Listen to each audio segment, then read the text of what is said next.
Hi, guys. So glad everybody could make it tonight. I have with me, everybody knows Mr. Shadow Kitty Nils, my part-time co-host, and of course Julie LaVoice, and Momma Atheist, Amanda. Hi. So thanks for coming, guys.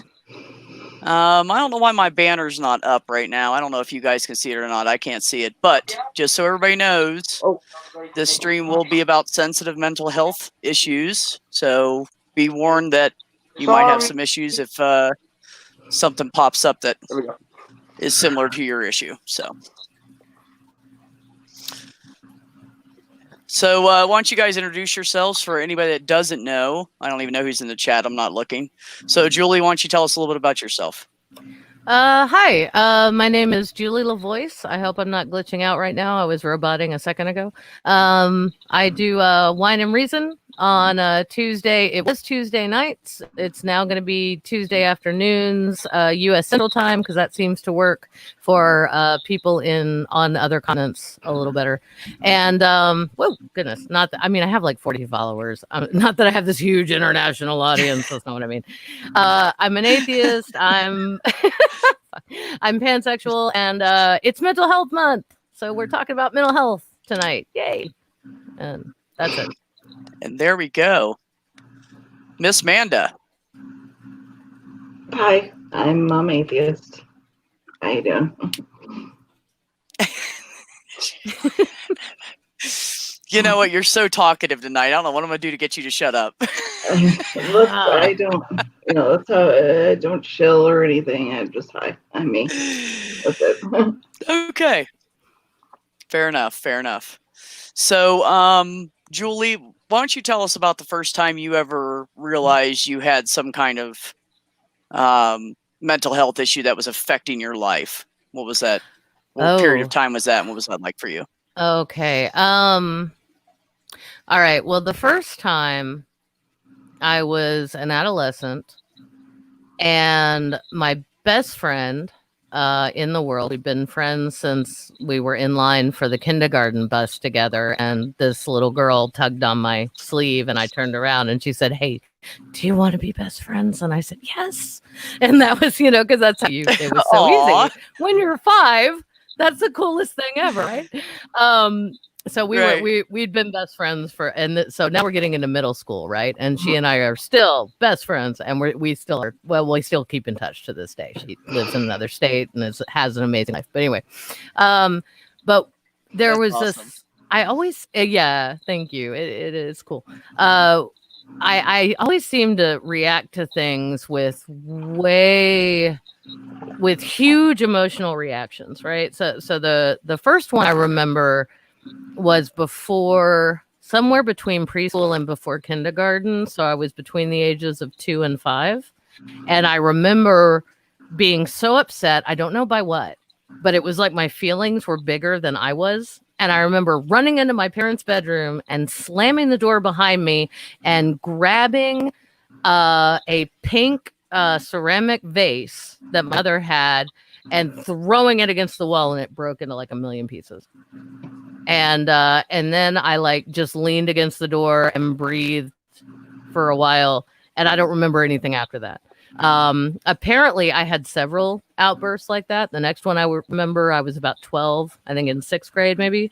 And I had a really bad one, and my mother actually said, and that she should have stuck to her guns on this one, but it's not her fault. It's my fault. She said, your father and I have been wondering if we should take you to see a psychiatrist. And I just flipped. I basically flipped out even harder than I had before and scared her into not making me go see a shrink, because it was the early 80s, right, and that's how I felt about it. This was not a good attitude to have. If I'd known then what I know now, I absolutely would have said, "Yes, please sign me up." Like, I need to go. Yeah. You know, so you could pay for it before I need to when I'm older. Yeah, exactly. So then the next time when it became like a disabling, like I certainly alienated people. I fucked up interpersonal relationships to the point of no return. There are people to this day who I love very much and who I believe still love me, but we don't have a relationship, and it's my fault. And that's okay. You know, I own that. But Is that her or me? And we're losing Julie. Okay, not me. Yep. Yeah. Blinking out and out, sweetheart. The next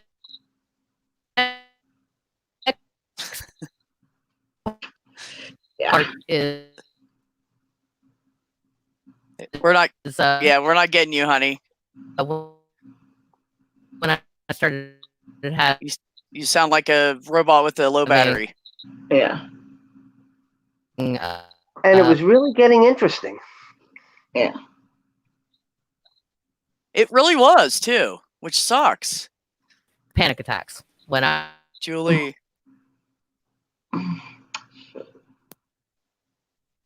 Oh, we lost her altogether. Okay. Yeah. All right. Well, I guess we'll go back to her. So what about you, Amanda? When did you first realize you had some kind of issue that you needed help with? I thought we were just going to talk generally. I didn't know we were going to get into detail. Well, I was just starting it off. You can just generally talk if that's better for you. I don't care. Whatever makes you comfortable. I remember taking it was an AP English class, and it was we had this book of just essays, and this specific essay for the night was about depression. And I remember reading it and bringing it into my mother's room and laying it out in front of her, and like, I have this. Help. Oh, really? Wow. Yeah, I've had it. You know, I recognized that I had been like that for a while, and I just, I needed help with it. So it was kind of cut and dry for me. So, but yeah. Wow, that's great. I never went into like a library to look. I learned a lot of stuff from talking to people who had similar issues and going, "Oh, well, I do that too. What's that called?" You know, Yeah. that's how I started out before any therapy. I just kind of learned on the run. So, well, that's good. So, what did she like supportive of it or wanted to help? She's a nurse, so yeah, she ended up finding me an APRN therapist, which in retrospect was not the best move. She should have brought me to a doctor instead of just a therapist that wasn't even a doctor. I should have. Oh, okay. Yeah. I mean, her intentions were there. Just, you know, it wasn't enough, and it kind of fucked me up for a long time. So I just didn't get the proper foundation of support. But what can you do? So. Yeah, that's how I started out, was with a regular therapist, and it was very unproductive. That's what I felt like. I felt like it was unproductive, and I just got platitudes and didn't really get anything out of it. So I can totally understand that. Yeah. Well, that's good. Your mom was supportive of it. Yeah. I'm sorry. I know y'all lost me because I had technical difficulties and I had to switch to my phone. But start back again, please. Sorry. Yeah. Can I speak to the therapy thing a little bit? Just as a different experience. Like I actually, I was an adjunct professor at a major research university. And so we had this huge psychology department. And the psychology department served the entire area. So they did you paid based on a sliding scale, based on your income. That was a terrible sentence, but you all get the idea. I taught English. That was a terrible sentence. Okay. Anyway, the point is, in America. America. I was lucky because I couldn't have afforded on a and if you don't know what adjunct professor means, that essentially means part-time. So I almost always worked at 2 different schools just to be or also at a cafe just to make enough money. Yeah. so this was so helpful for me. And anyone, if you have a major university in your city or anywhere near you, they may have something like this where you can go and get therapy from, and it is from graduate students in their psychology department. But you can always say, hey, I don't like this person. I'd rather, let me try someone new or whatever. But I just hit gold. And I don't know how, but I had the best freaking, this young lady, she was younger than I, and she had the best, she's such a great therapist, and she had a gift. She had a gift for it. That's the only way I can put it. And but we did 2.5 years of cognitive behavioral therapy again together. And when I decided I was going to end my very long, very abusive marriage, she decided that I was okay in terms of needing therapy. But she said, I'll always be here if you want to come back, but I think you're all right for right now. So 2.5 years, given that I am diagnosed with, thank you. I do have a personality disorder. I have borderline personality disorder, and I've been diagnosed with bipolar disorder. Oh God, with ADD, although I wasn't diagnosed with that until I was in my late 30s and already had a master's. So I was like, I'm not going on speed. I also have generalized anxiety disorder and panic disorder. So I'm like, no, I don't want legal speed. Thank you very much. No, thank you. Right. So, yeah, apparently I developed other coping mechanisms at some point because I can study and read and do those things. But yeah, it's anyway, the point of all of that was to say that, like, for me, it took going on an absolute roller coaster of finding the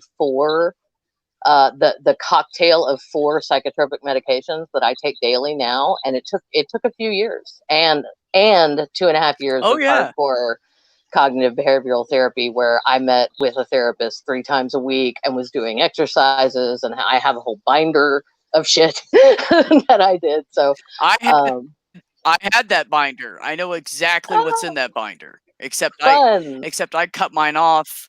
I cut mine off because I was given that piece of information by my brother that took the weight off of me, and I was like, you know what? Now I can deal with it with this low dose of medication and that information. I just told her, I said, you know, I think I'm okay right now, and that was it.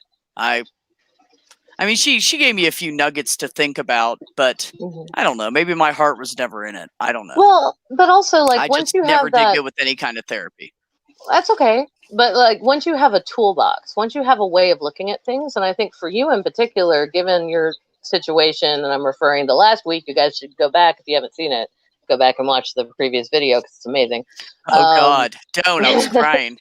It was so good. Oh God, I was crying with you. You just couldn't see me because I was only in the chat. But anyway, I'm just saying that, like, that information is what that was so important. That would be so vital to me. I function off of information. There's a school of thought. Absolutely. Yeah, there's this fucked up school of thought. I think it's fucked up. Feel free to disagree with me. I am not a medical professional in any way, shape, or form. My degrees are in creative fucking writing, okay? But, like, it was, yeah, not a scientist here. But they said that sometimes they don't always tell people their diagnoses. And I was like, why would you not? I need to know what I have so I can research it and read about it and deal with it. Why the fuck would you not tell me what I have? How is that even and they're like, don't worry, we told you. It's just, and I'm like, oh, so what? You decide based on that? And they're like, yeah, kind of by the patient. We decide whether or not it's going to be more harmful or not to tell them what they have. And I'm like, are you fucking kidding me? Oh my God. That's yeah. Are you nuts enough that this might throw you over the edge? Maybe we shouldn't tell you. Yeah, and there you go. That might be fair. Because stigma is a big thing. It's that may be a thing. Yeah. Okay, I will shut up now. I'm sorry. I went on. No, I appreciate the fact that you brought that up, because that's actually something I wanted to go into eventually. Is that not all therapy costs a bunch of money? No, I paid like $10 a session. If you have a medical college next to you who teaches medical people, doctors and such, they're probably going to have some kind of program you can jump into. It's just like, oh, I have a broken tooth and I have no insurance. I'm going to go up to the college to get my tooth fixed. Yeah. They have therapists too. They have psychologists. Yeah, absolutely. Yep. So don't think because oh, I'm broke, I don't have any money, you know, insurance won't cover it or whatever, that you can't go get some help without shouting out to the world, I'm going to go see a therapist. Like you can do it. So for the lack of some very, very rural areas, that is almost always true. There's going to be somebody somewhere within driving distance that you can get help. And if there's not, there are hotlines. There's even a mental health text line now in the US, and I should have written this down before we started. I'm so sorry. But it's if that's you're all in right, I'll look it up. Thank you. If you're in a moment of crisis, you can text and they will text back if you're not comfortable talking on the phone, which that's actually an anxiety thing for me because my mom used to make me lie to bill collectors. Sorry, Mom. I just said that out loud on the internet. She'll never see this. It's fine. Anyway. Yeah. Okay. Julie, could you briefly explain in simple terms for everyone what borderline personality disorder entails and how has it impeded your peace and happiness? I will try. It's tricky. I don't know that I fully understand it. Apparently, okay, so it's classified as a personality disorder, whereas bipolar disorder is a mood disorder. So those are two very different things. A lot of people smarter than I am are putting out definitions of mood disorders versus personality disorders. I just have, the thing is they present very similarly, but you know, I was about to say, you know, like when you take those tests, when you go to the psychiatrist, not everyone has done this. I just realized, okay, if you go to a psychiatrist, there's usually, there's a test that they give you, and it's not like a scary test. You just answer honestly to the best of your ability the questions. And essentially with borderline personality disorder, I hit on all but one of the points, and you had to, and I think to qualify for it, you had to hit in the DSM-4 anyway, you had to hit, that's a diagnostic and statistical manual for psychiatrists.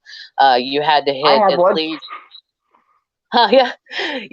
I think you had to hit at least 5, and I hit 9 or something. I can't quite remember because numbers. I suck at numbers. But okay. So borderline personality. Basically, okay. The best definition I ever heard that made sense to me as a layperson was it's the emotional, and this is a quote from my old therapist who was amazing. It's the emotional equivalent of walking around without skin. So it's kind of like you feel everything you feel incredibly intensely, and any empathy you have for anyone else, you also feel incredibly intensely. And so that can be channeled in good ways and in bad ways. You know, it can make you very angry. Absolutely. It can, yeah, I mean, for me, it caused self-harm at certain points over my life. That is, no one worry, that has been under control for a long time. I'm doing very well, thank you. Glad to hear that. Yeah, me too. And luckily, I didn't. Well, that's neither here nor there. I'm not going to say anything more about that because I don't want to trigger anybody. But yeah, so there are various ways. Like I was self-harming and didn't know I was self-harming. Like there are various degrees and ways of self-harming. Like everybody knows cutting, right? But not there are other things you can do that aren't good, you know, to yourself. And yeah. So anyway, yeah, so in a way that's kind of how borderline personality is different from bipolar disorder. And I'm definitely, I would agree with my psychiatrist that I'm on the bipolar spectrum. But I'm very lucky in that I've never been hospitalized. That's very rare, especially for someone my age who's had it for this long. But honestly, a lot of that is because I didn't know I had it for so long. You know, I mean, I was in my mid 30s when I got diagnosed. So I did a lot of shit that could have gotten me hospitalized. Well, not in my state. In my state, it's really hard. You have to show up homicidal or suicidal ideation in order to be committed in my state, because we're all about the state's rights. I've lived in states like that. Absolutely. Yeah. So, but I do remember once when the suicidal ideation was really bad, and I didn't want it. It was an intrusive thought. If you don't know what that is, that's something. It's something that just keeps coming into your brain. That's either for some people it's in words. It's like you're fat, you're ugly, you're horrible, or whatever. And it just won't stop. For me, it was an image. And so again, trigger warning. If you've ever had suicidal ideation, okay. I kept when my first marriage was ending, I kept imagining, and I realized it was ending, but it was. And I kept imagining myself in our backyard under my favorite tree, slitting my wrists. And I didn't want to die. I was teaching at 2 schools. I loved my students. I was living in a house that I liked for the first time in my adult life that my mother-in-law had bought. My mother-in-law at the time had bought and was paying like ridiculously low rent for, because she was my mother-in-law, right? And like we had a sweet deal up in there. Right. I did not. Yeah, I had cats that I loved. I had So life was good, and yet life was good. That's basically what happened with me when I had that flash in my head. I didn't know what to call it, but that's what happened with me. I had that flash in my head. I was fine. We were like listening to music, singing, cooking dinner together, and then just, what the hell is that? Where'd that come from? Yeah. So, why do I? Yeah, no, exactly. And I remember there was and so I went to my psychiatrist and I said, okay, here's the thing, because I knew I had to tell her. I couldn't not, because it just kept flashing in and kept flashing in. I said, okay, here's the thing. I'm having suicidal ideation here. Here is how it's presenting, because that's how I talk, because I was an English professor. I just talk that way. So I was like, okay, I'm having suicidal ideation. I know what that is. Here is how it's presenting. It's presenting as this image in my mind, and it's the same static image over and over again. But here's the thing. You can't commit me because I have 2 contracts this semester and I have to fulfill them.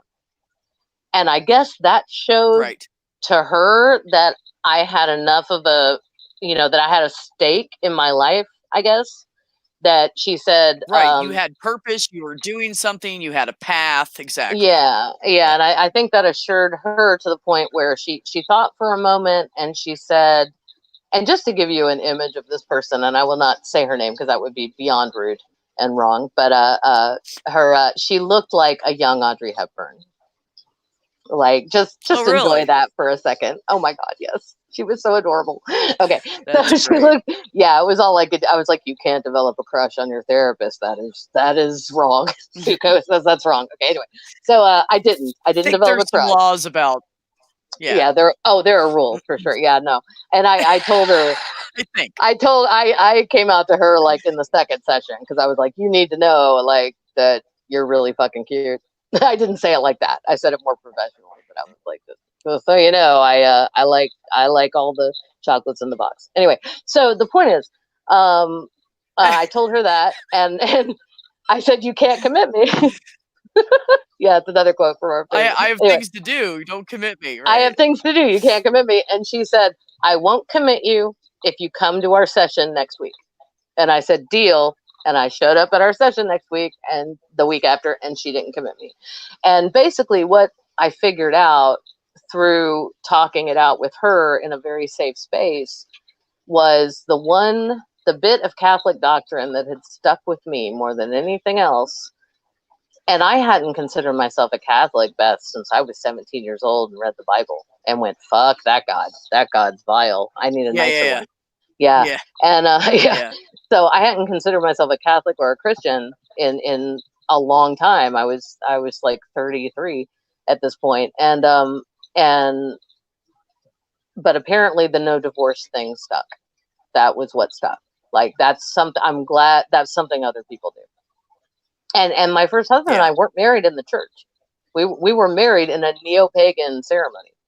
Like we were not, we were hand-fasted. Like legally, but still, like isn't it amazing how all that sticks with you? That's why people who do stupid things with their and around their kids, I don't understand it, because you're gonna form that kid And that kid, when it gets older, is going to have to go, oh, I don't want to do this, to break that. And then they can possibly pass on to their children. It's very, very important to be a good parent.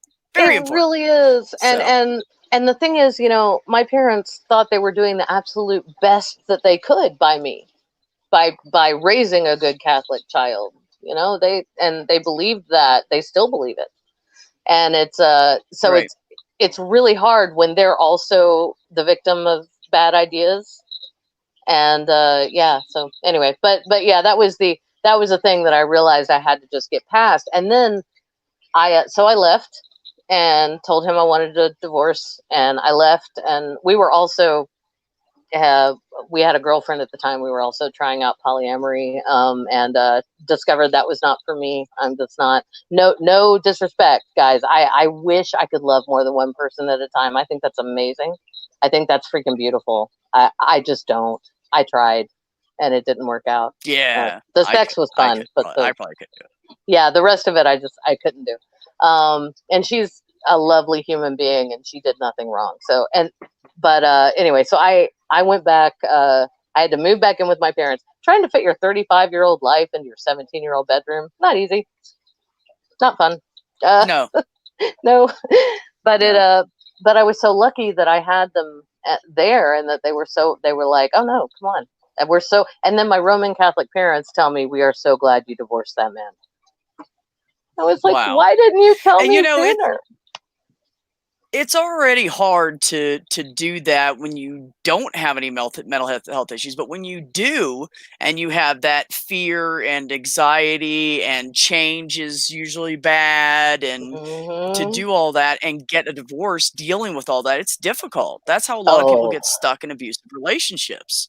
Because it's scary. I mean, it's like I said before, it's bad to come home to, but at least you know what you're going home to.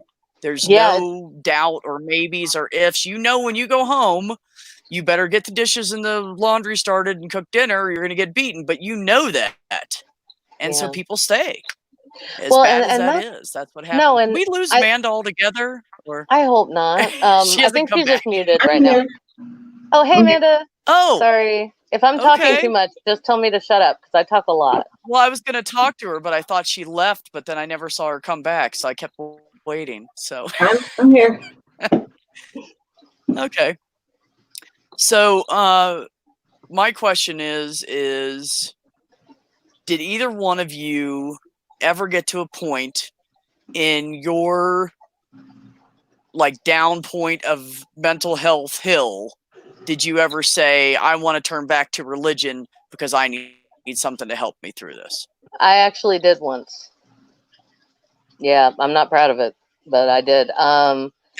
Right. It's okay. I know. I mean, I did. I'm just curious. Well, I don't enjoy it.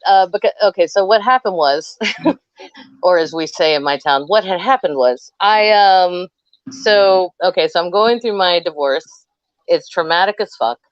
It takes 6 months. I'm using a wonderful lawyer who was a poetry. We'd known each other in undergrad, graduate school, and then she went on to go to law school.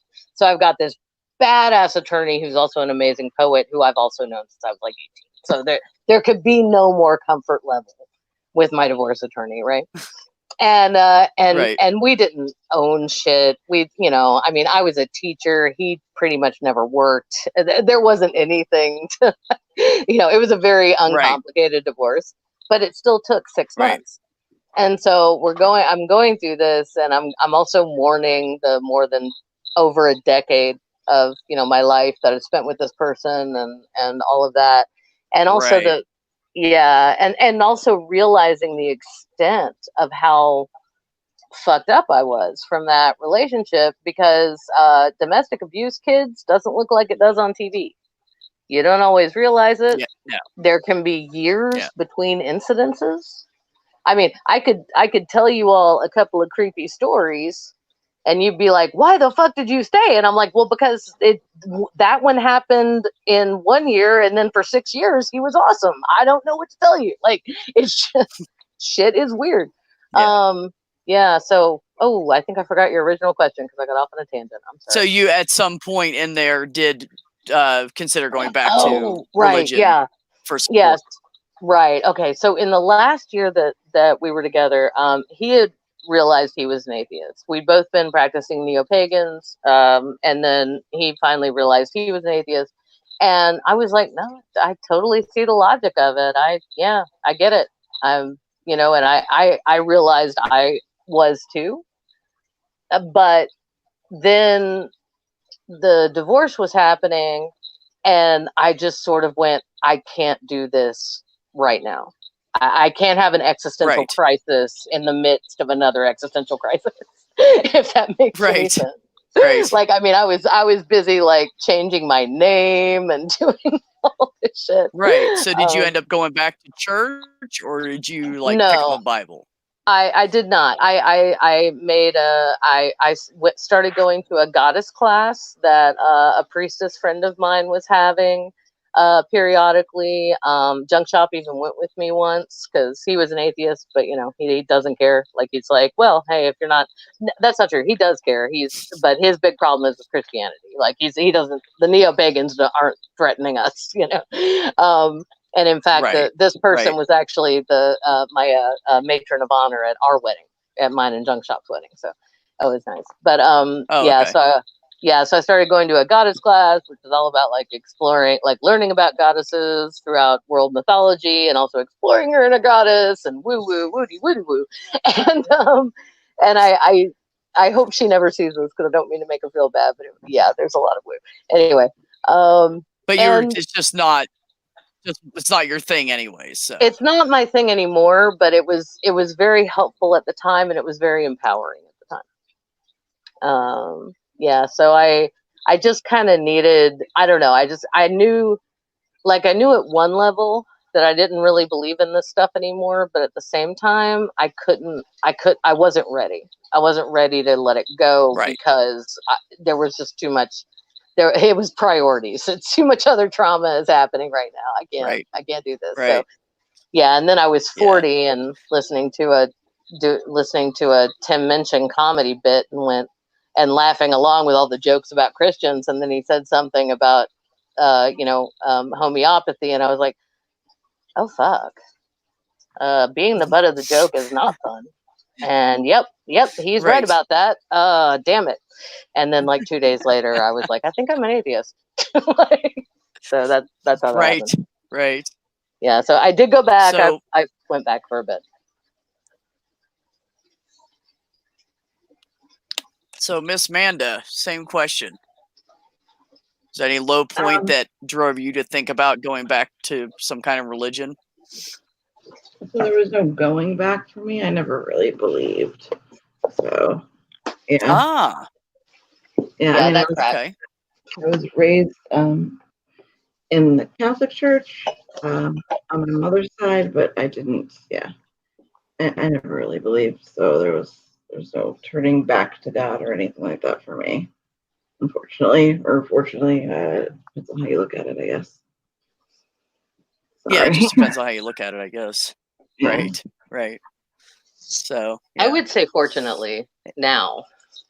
I don't know that I always would have said that, but I'm glad that you didn't get drawn back into it because that can do a number.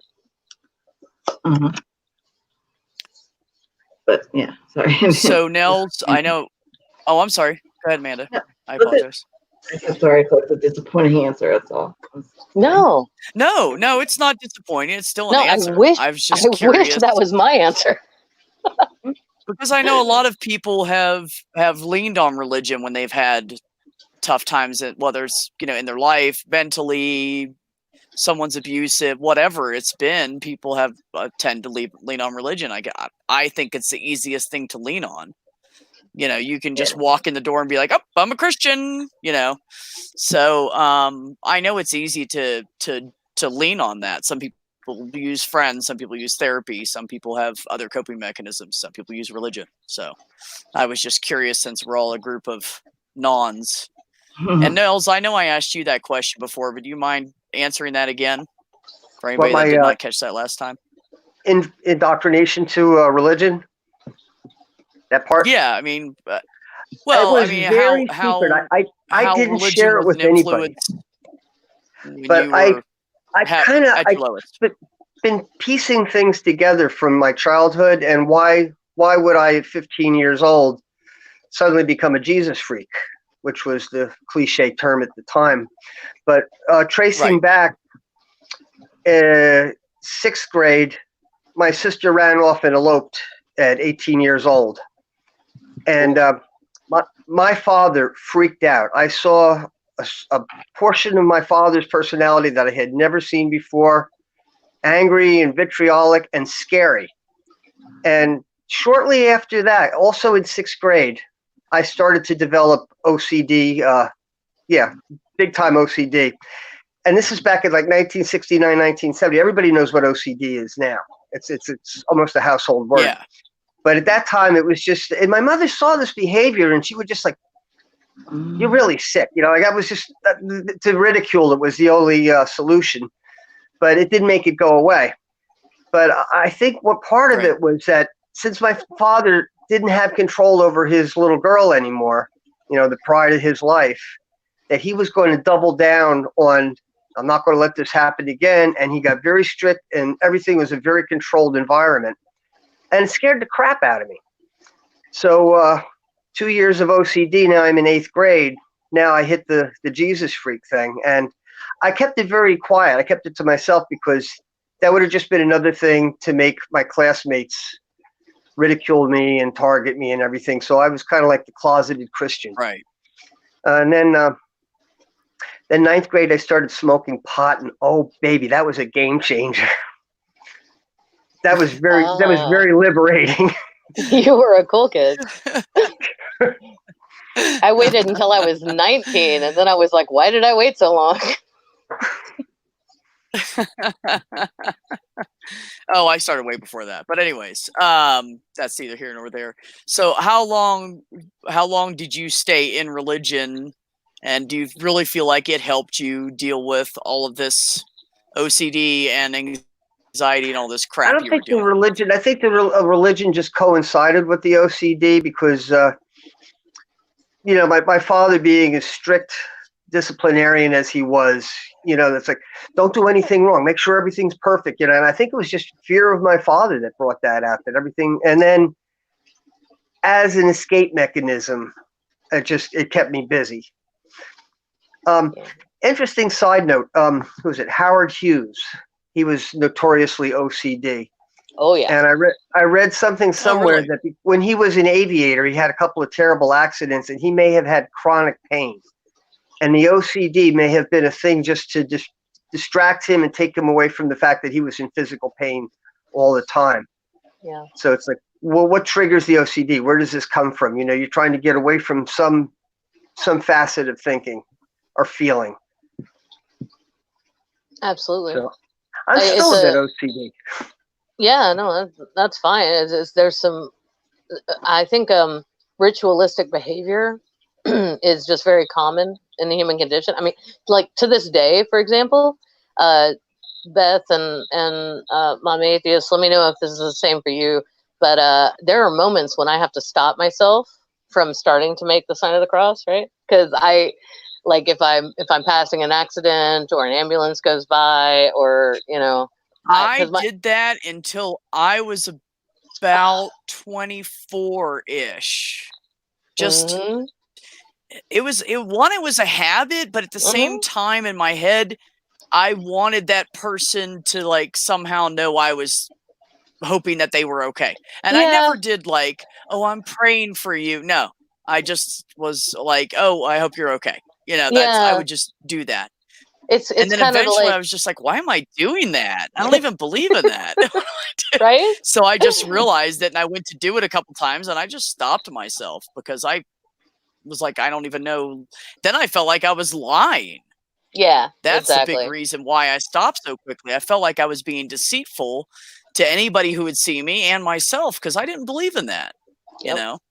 So yeah, that's why I never hang a rosary from my rearview mirror, and I have them. I still have some. I've got my great grandpa's rosary that came from the old country, came from Germany, and he gave it to my father when my eldest brother was born. So when his first great grandson was born, he gave it to my dad to hang over my brother's crib to protect him. Because Catholics are weird, y'all. We're super weird. They are weird. Yeah. It is and true.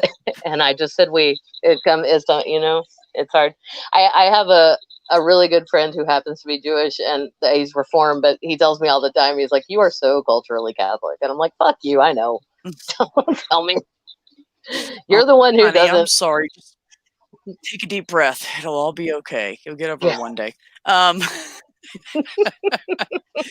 So, what was I? Oh, I was gonna ask Amanda, are you? Hello. I wanted to know. I mean, you spoke of depression earlier. Is there anything else that affects you on a daily basis, or is it depression that is your stitch in your side, so to speak? I have chronic pain, and that's pretty much the biggest thing, and the chronic pain drives the depression a lot, but also there's a past there as well that's part of the depression. It's kind of like this Venn diagram of awfulness that adds to this, I guess. Yeah. You poor thing. I can't even imagine. I mean, I've had pain in my life. I couldn't imagine dealing with chronic pain. I don't know how you do it. I would probably be so drugged up I didn't get out of bed because I don't know if I could. That is just, pain's one thing, but when it just doesn't stop, I had that pain in my back for my kidney for 3 months, and I wanted to just kill somebody. Like, I was yelling at nurses and doctors, either save me or kill me. I don't care anymore. Like, literally, that's where I was at. So I can't imagine. So kudos to you for being able to deal with that. Ask Angel, jokingly, to kill me. So I have a condition called Reflex Sympathetic Dystrophy. It's from I was a gymnast and a ballet dancer, but the gymnastics was what started it. I had an injury when I was 13, and it was really bad, but I hit it and I competed on it for a year, and so that I could, because I didn't want to be forced to retire, and ended up having to anyway. And in the end, I had to have surgery, which was the start of the surgery, is the first of 6 on that knee at 14. So the issue is with reflex sympathetic dystrophy, there's like this switch that gets turned off or on, I guess, and the nerves in that area only fire pain. Now there's nothing else but constant firing of pain signals from that area. So yeah, that's what I have. And when you have reflex sympathetic dystrophy in one place, you can get it elsewhere with a different injury. Like I have, that's my right knee, which is where it started. And then I had a couple surgeries in my left ankle that moved it there as well. So I have it in 2 spots. But there's, the constant pain and varying degrees of it. There's times where I can't walk at all. There are days that I can't sleep. This past week has actually been really difficult for me. It gets to the point the pain gets bad enough that it makes me nauseous. And then I can't hold my meds down, so more pain. Yeah, so no sleep and and that kind of leads into the depression a lot, because you can't think or do anything, and Yeah, that's got to be frustrating. So let me get this straight. Your depression started before that? Oh yeah, I had Okay. yeah. It started before the pain, but the pain itself, compounds the depression big time. So. Oh, I can imagine. Absolutely. I would be shocked if it didn't, honestly. Yeah. I mean, I hate that for you so much, but that makes sense. Yeah, that's can't even imagine. And I have this, I've been through a billion different things to try to, deal with the pain, other than meds and therapies. These things called beer blocks, where they shove a huge needle into your spine and they inject you with an anesthetic that kind of turns off your entire lower half for a certain, it like switches it off and then they try to switch it back on. I did that a bunch of times. Like trying to reset the switch? Is that what you were trying? Kind of. Well, I'm sorry, I kind of missed a little bit. Are you talking about nerve block? No, I've had nerve blocks too, but this is something different. It's called a beer block. It's a little different. I've had attempts at the nerve blocks as well. Different surgeries, fucking so many. This was, I was diagnosed when I was 21. So and I'm 39 now, so it's been a while since I did those. And just years of physical therapy and meds and stuff. Most recently, I had this thing called a spinal cord stimulator implanted into my spine, which is am I talking too much? No. It's actually interesting. Go right ahead. Yeah, please. This all ties into your mental health stuff, so I want to understand it. Yeah, I used to do spinal surgery technical writing, so I am fascinated right now. I'm like flipping through my mental Rolodex trying to figure out if I know what that is or not. So please continue. So this spinal cord stimulator is a device that they implant into your spine, where it shoots electric impulses down your nerves. So it's supposed to disrupt the signaling and kind of numb it a little bit. It took me 4 years to get the stem. A lot of hoop jumping and stuff here in America with the insurances. It's very expensive surgery. Yeah. And so what it is you have say this is your spinal cord right here. So directly on it is the stem into the spine, and then right next to it is the battery pack, and it's implanted in your lower back, and it's powered by a charger that you have to charge roughly once every 8 or 9 days. And it takes that's not too bad. Yeah, but it takes about 10 hours to charge. And do you have to essentially be mostly immobile while you're doing that? Yeah, you just sit there. I mean, you can break it up. It's best to to break it up to 3-hour sessions. And you have to. It also overheats, so you have to sit on an ice pack to do it, and it's a pain in the ass.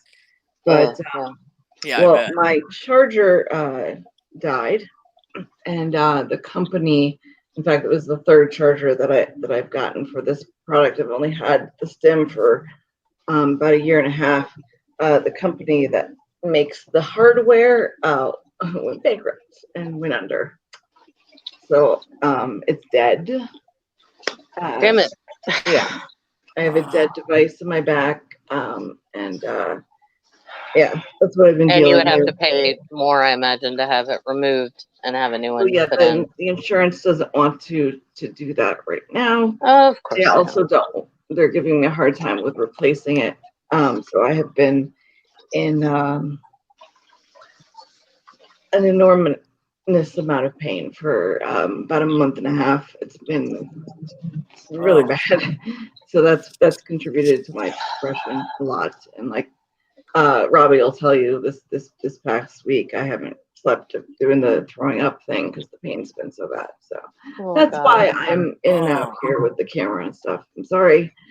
No, you do what you need to do. No, no, you're fine, honey. Don't worry about it. Yeah. I'm sorry you're going through that. I knew about the hardware issue. I didn't know it had been that long. That's insane. I knew you had chronic pain because I heard you mention it once, but I didn't know what kind, and I didn't feel like I should ask unless you wanted to share. But that is awful. I am so sorry. You can always ask with me. So I'm assuming your depression waves go up and down with that as well because it affects you so greatly on a daily basis. When you go, days without sleeping or eating or, it's rough. I honestly, if it weren't for Robbie, I would not have made it through this week. He's been a fucking rock. So thank you, Matt Big. He's a great dude. He really is. Yeah. Really to our Irish friend, we fucking love you, man. Yeah. Cheers. So yes.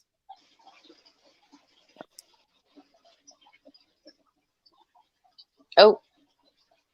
Did Amanda freeze? Now she froze. Okay.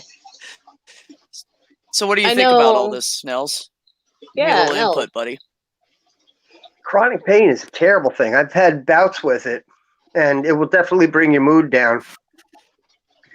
And I know how she's dealing with it, not having sleep for days and being nauseous and everything. But in my case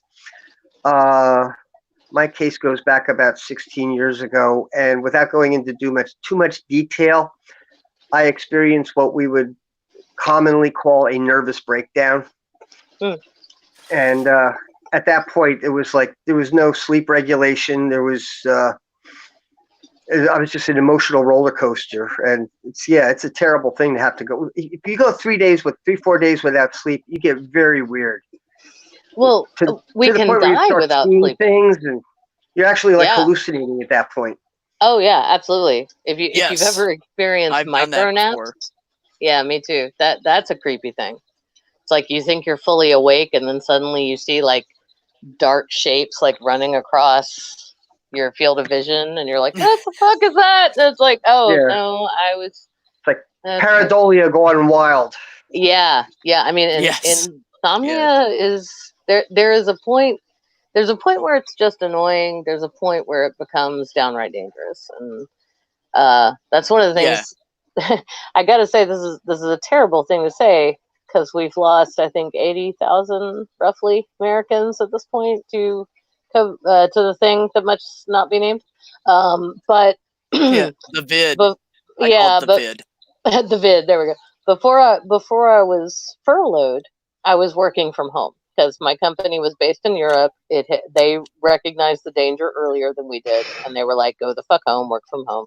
And that was actually great for me because I get chronic migraines and I get insomnia when my anxiety is too bad, and of course something like an unprecedented pandemic will do that. And so it was perfect. Like I was doing so well. I was doing great work, and I was like, I'm gonna kick this in the ass, and then they're never gonna make me make that 90-minute commute again that I hate so much and that stresses me out every day. And then they were like, "Hey, you're right." So, and I don't blame them. It's cool. I have a job waiting for me at some point, assuming everything calms down. But, it's, it was a lot. Right. I don't know where I was going with that. I'm sorry. I think I went off on a tangent again. No, that's okay. I was just picking Nell's brain about the conversation we were having and wanted to get his input on it. So no, please do. Please talk. Someone else talk. I fear silence. Okay, I just want to mention one thing, and this is an important thing. If you have long-term depression, it's not always environmental factors. It's not always it's something traumatized you. I found out after many, many, many years, it wasn't until after I was married, I think I was 43, to find out that I'm severely hypothyroid. And that causes chronic unipolar depression, not bipolar. You're just constantly, you're either not depressed or you're depressed. And I was wondering, I went to the library one time and I was looking in the psych section, and there was a big book there. It was just called Depression. So, of course, the title got my eye. And so I wonder if they mentioned anything about hypothyroidism in here. So I pulled the book down and I opened up. There was an entire chapter for hypothyroidism. Mm-hmm. Really? And when I got on Synthroid and my moods got more stable, I got more energetic, less fatigue. And it was like, why didn't I have this 20 years ago? I could have saved so much misery and unhappiness in my life, and I would have been stronger and happier. And it runs in my family. And nobody ever, I wish somebody would have said many years ago, you know, like, look, we have this genetic predisposition to hypothyroidism and depression. I also found out as an adult when I called up my cousin to ask her if we have a family history of it, and she kind of laughed and she says, "Oh boy, do we?" And mentioned that my grandmother had committed suicide, and that was, my mother always told me that your grandmother died at 50, but she never told me why. And I am absolutely sure it was because of the hypothyroidism, which was unrecognized and untreated. Yeah, and it would have been at that time, and the treatments available at that time would have been shoddy at best. And I don't mean to disparage a whole level of medicine, but we've gotten so much better in terms of psychological and psychiatric. You know, treatment. That's true. The last 20 years have been amazing, the things they have discovered and the drugs they've come out with that don't make you a damn zombie, and everything else to help with all of these mental health issues. Absolutely. And luckily I'm not on a bunch of pills, thank God. I just call it I don't want to kill anybody medicine. Yeah, there you go. Because go ahead. Well, I was just going to say. Oh, no, I was just saying. No. Yep. Ah! Yep. God damn it, Beth. We're both too polite. You talk first. Anyways, what I was going to say was, for anybody out there, just remember that if something's not working for you, don't be afraid to go say, this is making me tired, or this is causing me anxiety, or this is making my depression worse, or whatever it is. I mean, I was very vocal with my doctor. She's unfortunately in Ohio. Wish she would have moved with me. She was amazing. But you have to tell them. You have to tell them where you're at, how you're feeling, what the doses are, how the doses are affecting you.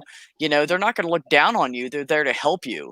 No. So use that tool and make sure you're communicating with them properly. Like, I went right to my doctor. I told her everything about myself. I said, I'm a lesbian, so I don't have any pregnancy issues, and I smoke, and I just told her everything. I never hid anything from her, and she never judged me or anything. And if your doctor's judging you, find another doctor. Yeah, amen. The fuck men to my atheist. But communication is the key. Yeah, communication is the key, and not just with your doctor, but also talking about your illness and discussing it with people like these wonderful people I have up here, because just talking to someone who can understand can change your entire day. It can be the smallest comment, and it can change your entire day. So no one be afraid to speak up. And anybody here that's either on the panel with me or in the chat, I can guarantee you are good people, and they will talk to anybody about anything. So if you guys feel like you need help, reach out to me, or my God, Nels knows more than I do about this subject. I just suffer from it. So you can reach out to somebody. You can reach out to me. I'm on Twitter. I'm also JK LaVoice at gmail.com. If you want to send me an email, do it. It's fine. JK LaVoice at gmail.com. I have no problem talking about mental health stuff, atheist, whatever, Great. anything, sexuality, whatever. I have no problem. You know, unless you're underage, there might be some issues legally that I have to look at, but other than that, it's fine. But yeah, no, Right. I do want to pass something along that I heard recently, if that's cool, Beth. It's really short. It's just sort of an analogy that Okay. okay, cool. I found it really helpful. And I heard it from Eli Bosnick, who's one of the skating atheists. He's on the God Awful Movies podcast, Skating Atheist podcast, the 2Ds, Okay. and but yeah, I'll stop there. Anyway, he's on a bunch of fucking podcasts, and he's awesome. But Eli Bosnick has chronic depression, clinical depression, and he's had it since he was a teenager. And he said the best advice he ever got, and this was a question that a patron wrote in and was like, "Hey, can you answer this? Like, what's the best advice you ever got?" And he said, it was actually from a lady who was in a group therapy situation as a younger man, and he Right. had, and she came in as a substitute basically because their main person had to go away for a bit. I don't know why. And she said, the thing is, taking your meds, exercising, doing the things you need to do that help you stay mentally healthy, wear your glasses. And they were like, what do you mean? And she said, well, those of you, I see some people in the circle. By the way, I am totally making most of this up. He didn't put it this way. I'm paraphrasing with some add-in. Okay. But what That's she fine. said was, yeah, thank you. But I just want to make it clear. What she said was wear your glasses. And he's, you know, myopic like I am. And you know, wearing glasses, 3 of us in the stream right now, clearly wear glasses. Like it's so normal. Nobody would ask me. I've got 1600 vision. Nobody would ask me to drive without my glasses. I'm not even legally allowed to drive without my glasses. Like nobody would ask me to do anything without my glasses. Right. And that's how you have to look at your mental health care. You know, take your meds, do the stuff you know you need to do, but also remember that this isn't something you have to beat. It's not something you have to tough out. It's not something you have to be stronger than. It's a part of your life. It doesn't have to run your life. But it's also most likely for most of us, it's always going to be there. It's like what Nels was saying about it not being situational all the time. If you get depression, you can get depressed, and there doesn't have to be a reason for you to be depressed. That just happens. That's brain chemistry. So just wear your glasses. Absolutely. Yeah. Absolutely. Absolutely. And you know, I am living proof of that. I started going to therapy when I was 37. And the second time she talked to me, she said, you know, you have PTSD, right? And I said, what? No. What? I don't have PTSD. And she said, no, you do.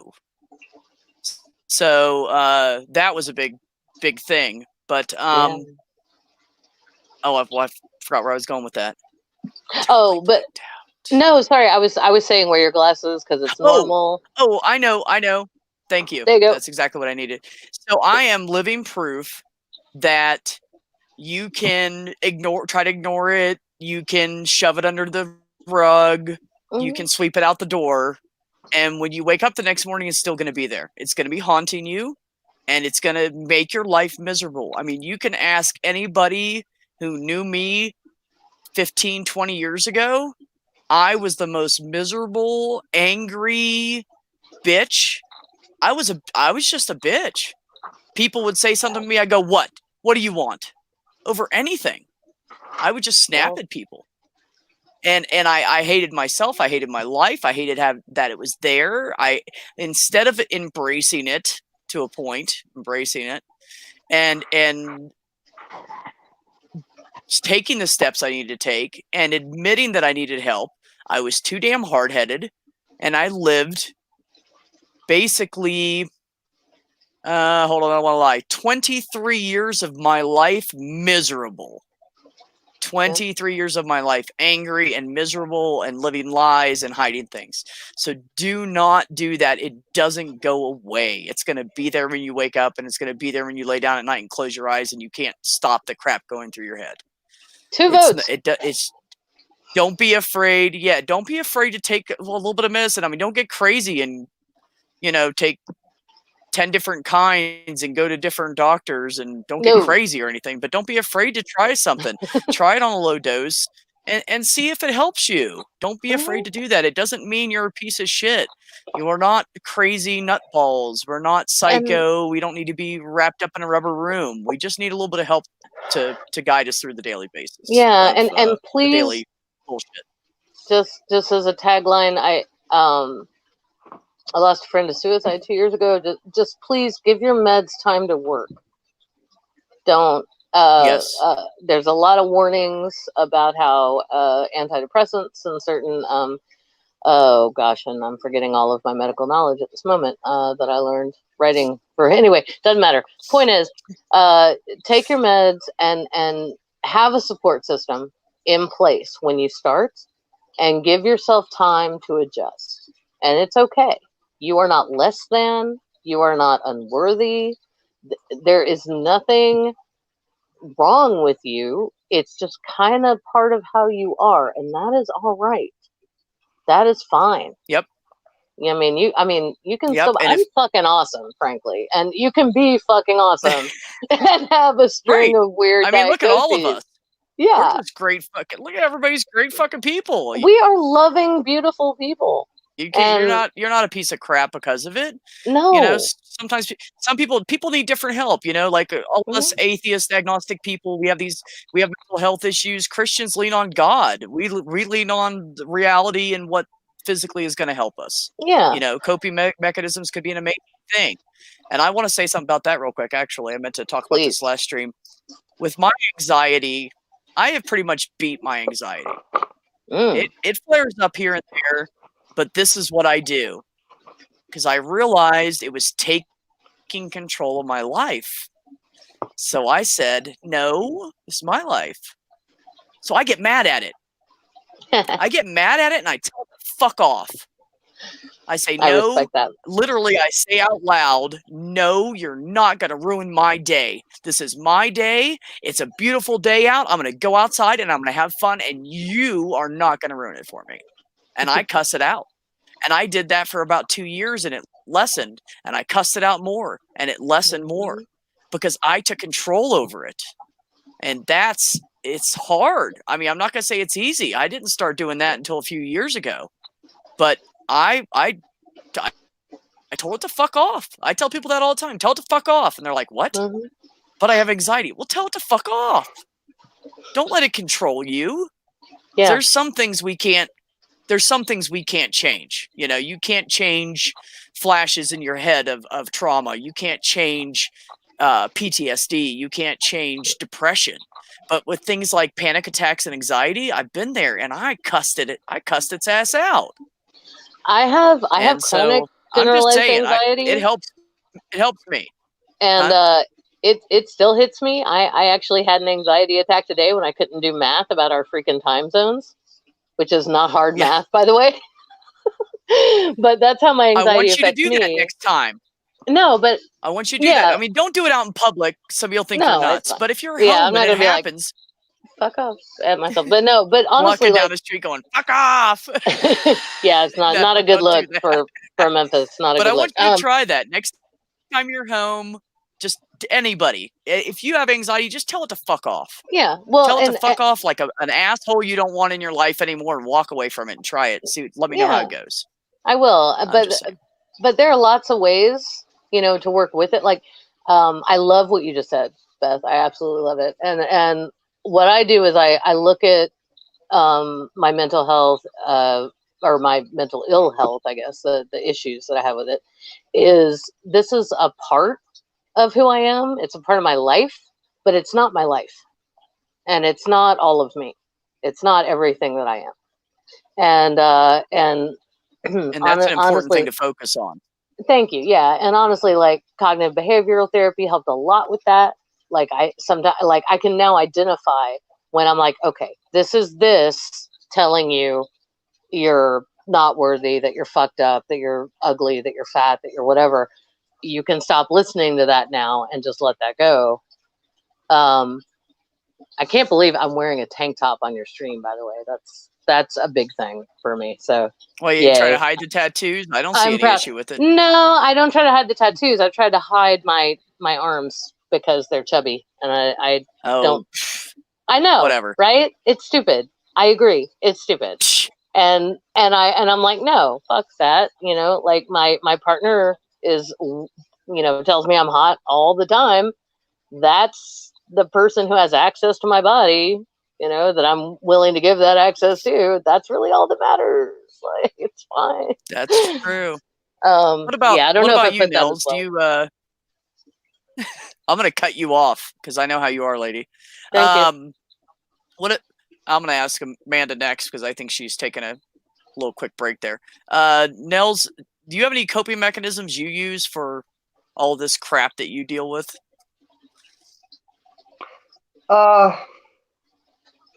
Depends on what the crap is. I mean, today, fair enough.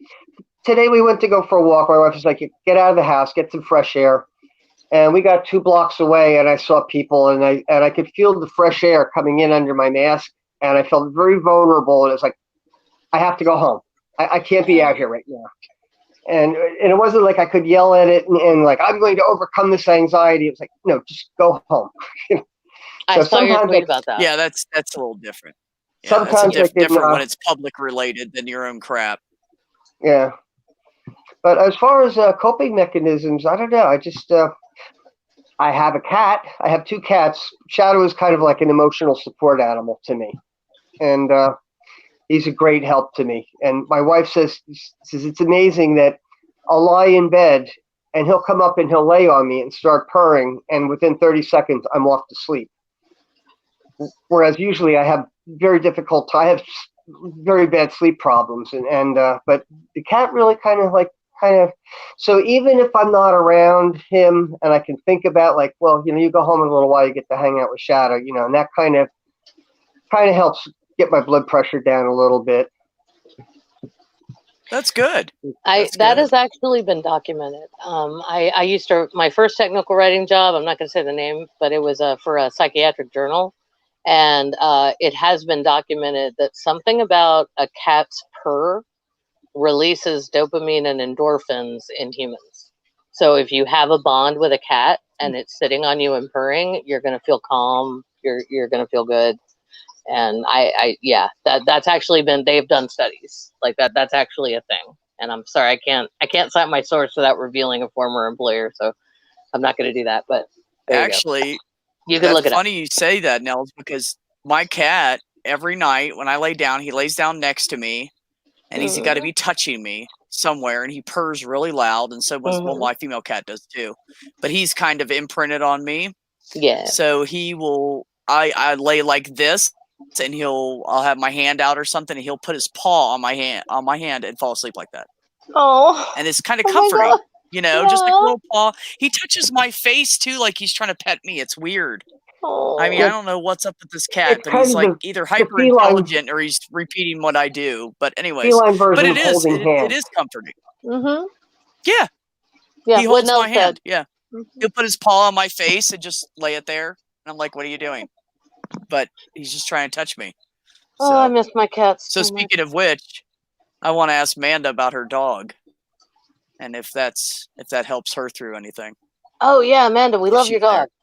We're all fans of your dog. I know. Her dog's so cute. So cute. I meant to ask her before if that was something that. Do you have any pets, Julie? We have fish now, which are fascinating and beautiful, but you can't snuggle them. Really pet and cuddle with the fish. They'll die out of water. I know. They will. And don't do that, by the way. That's a bad idea. This is a. Yeah, no. I was only kidding. This is kind of a borderline. Actually, we're talking about the differences between bipolar disorder and like borderline personality disorder. This is kind of a borderline thing. When we bond, when somebody who's borderline bonds, we bond fucking hard. And we also tend to have a lot of anxiety around abandonment issues. So, and I grew up in a classic nuclear family. My parents are actually still in love. They've been married over 50 years. Like, wow. I mean, there's not a lot of there's some stuff where I can go, you kind of fucked that up, Mom and Dad. But most of the time, they were pretty fucking awesome. And I've got, I'm really close to 2 of my siblings, and they're amazing. But I do a thing. They all moved out when I was still a kid because there's a huge age difference. Because Catholics, right? I'm proof that the rhythm method doesn't work. People, I'm proof right here. Living proof. But there was such a huge age difference that they were all teenagers when I was still like young and sweet or whatever. And that's your first family. So when they all moved out and they all left, it was devastating to me. It was like it was. That happened to me too. I'm the youngest of 6, well 7, but grew up with 6 of them.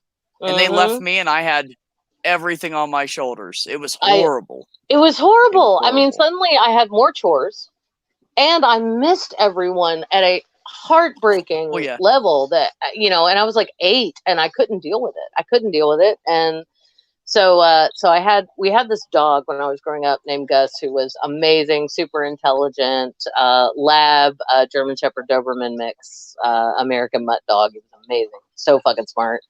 And like chased burglars away from our house on at least 4 different occasions that we know of. So probably more than that. Right. And he was just a badass. And he died. We got him when I was 6. He died when I was in college. And I've never had a dog. It's like on my own. Like it's like it's locked into my head. Gus was my dog, and there won't be any more dogs. And then I had these 2 cats for 13 and 15 years respectively, Bubastis and Aloysius, and they were my cats my entire adult life until then they passed away within 6 months of each other in the same year. And I grieved so hard, and we tried, Junk Shop and I tried to get other cats after that, and it didn't work out, and we ended up finding a good home for them. They're fine. They are happy and well cared for, but what I realized was I wasn't just a cat person. I was a Bubastis and Aloysius person, and I want them back, and I can't have that because they're no longer with us. Right. Yeah. So that was the thing. So I don't know. I mean, I say I'm open-minded. I'm open to it. Like because they both just like kind of showed up. I adopted them both like just off the street. So like, if a little kitty cat, shows up on my doorstep and is like, hey, I live here now, we'll work around it. We'll work with it. But that hasn't happened yet. So. Yeah. Right. And I realized, and I kind of hate that because there are so many cats. And if anybody out there is an animal lover listening to this, if you like black cats, please adopt them because they get euthanized more than any other cat because people are so stupidly superstitious. So if you think black cats are cool, like Mr. Shadow Kitty does, please adopt a black cat. Bubastis was black with yellow eyes, and she was amazing. Okay. That was my petadom threat. Amanda's not feeling good. I'm just gonna boot her out of here so she has no choice but to go take care of herself. Yeah, There you go. I just kicked her out. She's just gonna have to go take care of herself and quit trying to humor all of us. So yeah, she does. If she's watching, you don't have to be tough for us, though. You do you. Yeah, no, it's fine, Amanda. Whenever you feel better. I didn't know that you didn't tell me you were going through quite that much, and I did not realize. So go take care of you, and we'll be here later, and we can do this whenever. So I'm the only person. I'm the only person with a uterus on this stream who has never given birth. I don't even know how the fuck you 2 are still alive. So good job, well done. Oh my God, could not do that. I don't even want to go there. Sorry. That was a whole different traumatic ball of wax. I know, and I realized as I was bringing it up, I was like, "Why are you talking? Stop talking." No, it's fine. I talked about it last time. It's off my chest now, and it's yeah. No, it's animals are very therapeutic, and that's another thing. If you're having a shit time and you live alone, because most of my depression I was living alone. I needed someone to be there to support me. I mean, I don't have a depression anymore because I got past it, but I had a milder version, so I was very lucky as far as that goes. Yeah. But I felt very alone after my mother passed away. I wasn't dating anybody. I was living alone. I was in a new area, which happened to me. I've moved around a lot, so it's happened to me several times. Plus, that's and like I would 3 of the big life stressors all at once. Yeah, I know. That's huge. I'm sorry. I'm just saying, give yourself some credit, because that's huge.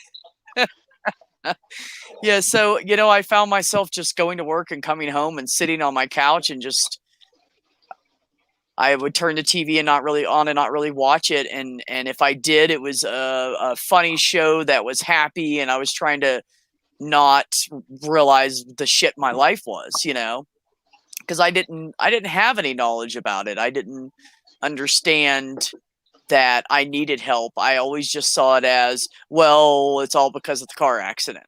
But, yes, it was because of the car accident, but there was things I could have done about it. I could have reached out, and I could have went and talked to a doctor. And I think part of that is because I've never really had any medical issues besides the weird shit that's happened to me medically. I've never had any ongoing medical issues. I don't have high blood pressure or, anything. I just don't have anything. So I never had to see a doctor. I never got sick. I never, so because I didn't have a doctor there saying, hey, how are you doing? I never reached out to a doctor. I just, again, avoided the whole thing.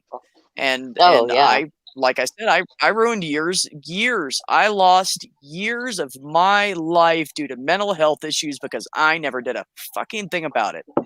Well, and that's one of the reasons I'm here. And that's one of the reasons I'm doing this, because I don't want this to happen to younger people. I want them to have somewhere to come where they can feel safe and talk. And I want them to have avenues to go down to find that help. And I'm telling you, I will talk to anybody. My Twitter's up there. I'll give you my email. I don't care. If I can help you through it and raise you up and have a better life, then that's all I want from this. That's all I want from this. I want everybody to help each other through this shit. Yeah, no, absolutely. But I do want to just to add, not to take away, because that was amazing. But just to add to what you were saying, there is a stigma, like, I think especially in America, anybody from elsewhere, correct me on that if I'm wrong, that's fine. I'm often wrong, and I'm okay with that. But there is a stigma in the U.S. about getting mental health help. It's kind of like, it kind of goes back to that whole, like, pull yourself up by your own bootstraps kind of thing, where, like, if you're poor and you need men help, aren't allowed to cry. Yeah, and absolutely. Oh gosh, with men. Shit. I honestly this is the one place where I genuinely feel bad for cis men, because they're taught, like, not to express emotions. And then, of course, those of us who are, I'm genderqueer. So those of us who aren't, like, traditionally female, I feel weird when I cry in public, because my father never cried in public. The one time I've seen my father cry in my entire life was I happened to be in the room when the vet told him his dog had died. And he burst into tears, said, damn, covered his face, and walked out of the room. And that is a Southern man for you. That is what, that's it. But, yeah. So he was that old-fashioned, He is. Oh, okay. Absolutely. I mean, old school, very old school. Oh, so he's still like that. Oh, to a bit, yeah. I mean, he's 77, and he, it's like, I can tell, this is the funny thing. If I call him, and I can tell if he's out with his buddies having coffee, which hasn't been lately because he and my mom are being very sensible about the virus. But in the before time, when I could tell if I said, okay, love you, Dad, if he said, me too, then I knew he was out with his buddies having coffee, his guy buddies. And if he said, I love you too. You can't say that. That's girly. Right? Yeah, but if he said the full "I love you too, sweetie," I knew he was at home. Like that. That's the difference. Like, so, I can tell your location. So speaking of which, I'm sorry, did I cut you off? Nope. Oh, okay. Nope, speaking of which, Nels, the guy on this stream, how did that affect you? Were you afraid to talk about stuff because you had this guy stigma and you grew up in that time period? How did that affect you? I didn't mention it for quite a long time to anybody. And I don't think it was a masculine thing. I think it was just many things that I have said have been used against me later. So I didn't want to give fodder to that. You know, I didn't want to open up to something that would, you know, later be used to compromise me. So it's only pretty much recently that I've been able to discuss a lot of this stuff, and that's because I think in this day and age, a lot of people just don't care like they used to. People go now YouTube. People are going on YouTube and confessing the most humiliating and humbling of things, and being candid about it. You can be honest. I can be honest.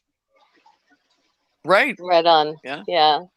I agree with you. The culture has definitely changed. I'm glad that you're in that place, because that was the other concern I had. I knew a lot of guys that would open up and cry to me, but then they'd act all bravado would come out when anybody else was around, because they felt, well, luckily they felt comfortable doing that in front of me, and they were okay with it. But you know, they would hide that from everybody else, and it really, if you're hiding your mental issues from your family and your friends, then you're living a lie. And they can't support you if they don't know what's wrong. That's a vital point. You know. Yeah, that is true. Yeah, it's good. And that stigma is. Oh, I'm sorry. Go ahead. No, I'm done. No, I was just, because that stigma is hard to get over. My family definitely had it. I know I told you about the time that my mom said, you know, we've been thinking about taking you to a psychiatrist, and I basically threw a fit and scared her into not taking me. I wish she had anyway, because she was the parent. But I think the reason she didn't is she had an aunt who was institutionalized, and so her mom would, so my grandmother would take the trolley and go to visit this relative who was in an institution downtown, and she would leave my mother in the waiting room. And at that time, the patients had privileges to the waiting room, and my mom, as a small child, has a couple of kind of scary stories about men in that waiting room. Like, none of them touched her or assaulted her or physically got in her face or anything like that, but just observing these people who were mentally ill, and we didn't have, and this is back in the early 50s that I'm talking about. So we didn't have of course, what we have now. Yeah, we didn't have all the medication and therapy we had now. We threw them in a room, which is so good when you have, you know, PTSD and anxiety and depression, and to be locked up in a room all day in a place you don't want to be without any family or friends, where you know no one. So fucking helpful. Let's do that. Oh That'll my be God. It literally exacerbated almost all their issues, and then they would just drug them up more, and they literally just made it all worse. Or use electroshock therapy. Yeah. Exactly where I was going. Yeah, and so my mom has these terrifying memories of being a small girl and being absolutely terrified of the crazy people, you know, and so she was never, I mean, she never came to terms with any of her own stuff psychologically because of that. Because to see there was just too much shame surrounding seeing a psychologist or a psychiatrist, and that's so unfortunate for her entire generation. That is so unfortunate because people didn't get any help, even what was available. Yeah, I'm done. Sorry. Right. It's frustrating. Yeah, no, you're fine. And you're right. There wasn't all that help available. We live in a time where we are at the advantage, not the disadvantage, because there's so much out there. One of the things that helped me, I'm going to tell you, and anybody, it doesn't even have to be grief counseling. Even if you're just depressed and you need to go talk to people, and go find some group. It was weird when I first got there, but by the third time, we felt like we were getting to know each other. By the fifth time, we felt like we were starting to form friendships. And it's amazing to go in and talk to people, because I'm telling you, one of the things that helped me was it put in perspective what I was going through compared to what some other people go through. Like, maybe it's not that bad. I had a lady whose grandson died in her pool. Oh. Another lady whose mother, who was her best friend, died at an old age, but they were best friends her whole life from the time she was 15. This lady's in her 60s. So she literally lost her mother and her best friend in one day. You know, so many, I can't even, one was a drive-by shooting. Somebody shot at somebody else and it went through the door or the wall or window or something and killed this lady's grandson who was visiting her, you know? So there's a lot of guilt factors there too. And I felt like I really connected with those people. So there's so many things out there you guys can use. There's so many things. Yeah. It's so much help. And people think there's not. No, there's online. You can talk to people online. I put those, you guys scroll up, anybody that missed it, that wants it. I put that crisis text line in there. Text them if you want to talk to them. You know, that's what they're there for. They're not there to judge you. Most of those people are volunteers because they want to help people. They want to help you. So. And look, if you don't want to text a stranger, I get that. Although they're trained and they're well equipped, text a friend, call a friend, do something. You know, you're not alone. You don't have to be. Yeah. And you know, that's the other thing. I made friends in that group, and I didn't really have a lot of friends at the time. I had like 2 friends, you know, and I made friends in that group, and we stopped communicating since then. But when we needed each other, we were all there. And when the group therapy session stopped, we all got together and went out to eat together. Yeah. And we all sat down. Hey, how are you doing? It was like a month and a half later. How are you doing? How are you doing? People care. And maybe you'll go to one of those sessions and you'll meet your best friend. You'll meet that person that understands you. Meet that person that goes, oh my God, me too. I have that exact same thing. No, I've never met anybody else. You know, I mean, that's what I was hoping for. I didn't find that, but mine's kind of a weird case. But yeah, I'm going to cut this off. I didn't even realize we've been talking that long, but oh my God, I just want to thank. Oh, wow. Yeah. I know.